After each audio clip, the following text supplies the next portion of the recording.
नातेवाईकांनी टीव्हीवर बातमी बघितली आणि सारखे फोन करतायत. फोन घेऊन घेऊन कंटाळले गो मी. चल आई.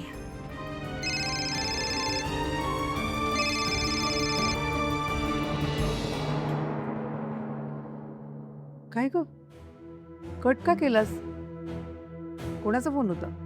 ती माहीमची काकू, तिचा फोन होता. तिचा फोन कट केलास तू? असू दे गाई, कालपासून ना नुसते सगळ्यांचे फोन घेऊन घेऊन डोकं फिरलंय माझं.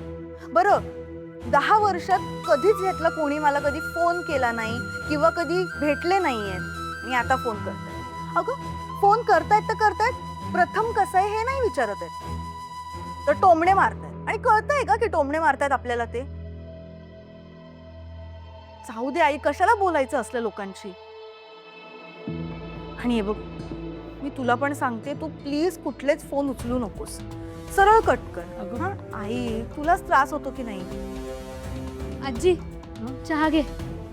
पिहू, राजन दादाचा काही फोन आला होता का? हो, काल रात्री आला होता. रिपोर्ट सकाळी मिळणार तसं त्यांनी सांगितलं. ओके. देव करो आणि सगळे रिपोर्ट चांगले होऊ दे माझ्या प्रथमचे. यातून निर्दोष सुटका होऊ दे त्याची आणि माझ्या नातवाला लवकर घरी येऊ दे. पिहू, मे बी राजन दादांनी सीमा वहिनीला फोन केला असेल तर प्लीज एकदा विचारतेस का तिला? हो, मी विचारते. आई तू चल, अगं नाश्ता कर. आई, त्रास होईल परत, तुला ऍसिडिटी होते ना, खाऊन घे चल. काय झालं निरंजन? काम झालं का? ताई मी त्याच मिशनवर निघालोय. तू काही काळजी करू नको, तू फक्त बघच मी काय करतो ते. थँक्यू निरंजन. लवकरात लवकर गुड न्यूज दे. कसली गुड न्यूज? हो ताई.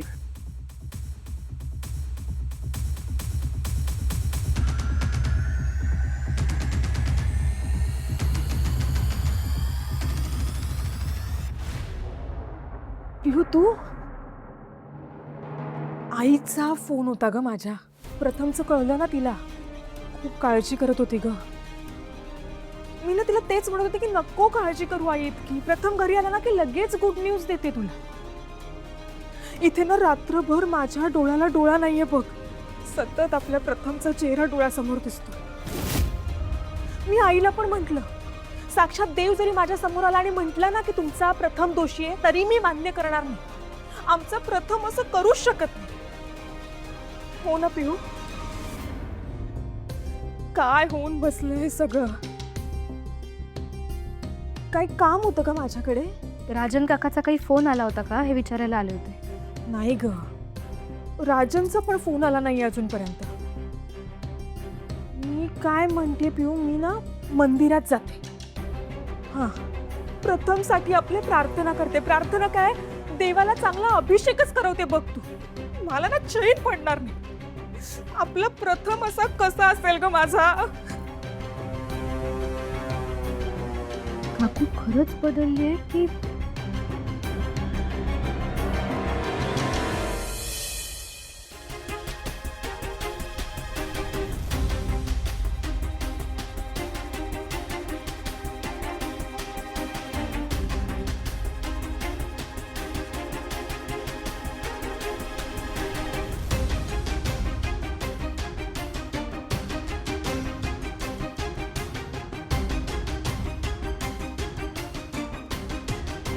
मॅम तुम्हीच प्रथमचे आई वडील आहात ना? तुम्ही तर सभ्य आणि सुसंस्कृत घरातले दिसता. मग तुमचा मुलगा असा वाया गेलेला कसा? तुम्ही तुमच्या मुलावर असलेच संस्कार केलेत का? चल ना. थांबा.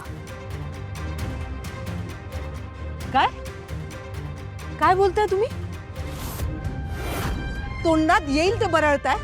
हातात माईक दिलाय म्हणून वाटेल ते प्रश्न विचाराल तुम्ही आम्हाला? आणि रिपोर्टर आहात ना तुम्ही? काय काम आहे तुमचं? काय काम आहे सांगा ना.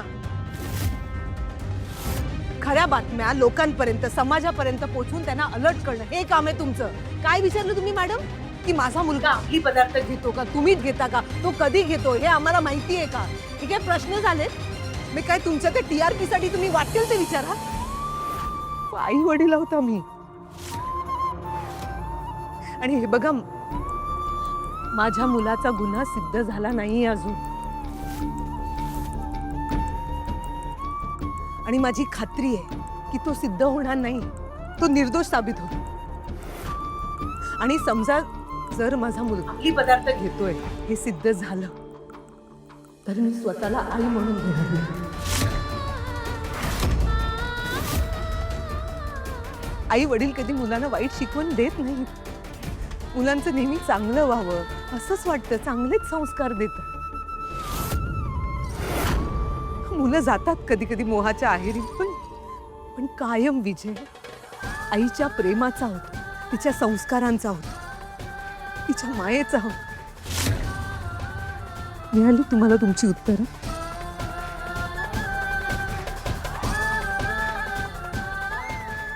चला बघ.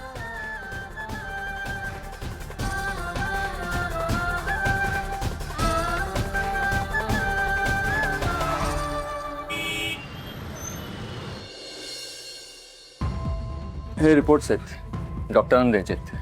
हो चालेल. नमस्कार. नमस्कार. एका दिवसात 2 लाख रुपये कमवायचे? 2 लाख? कसले 2 लाख? या सांगतो, या इकडे. मी सांगतो ते नीट ऐका.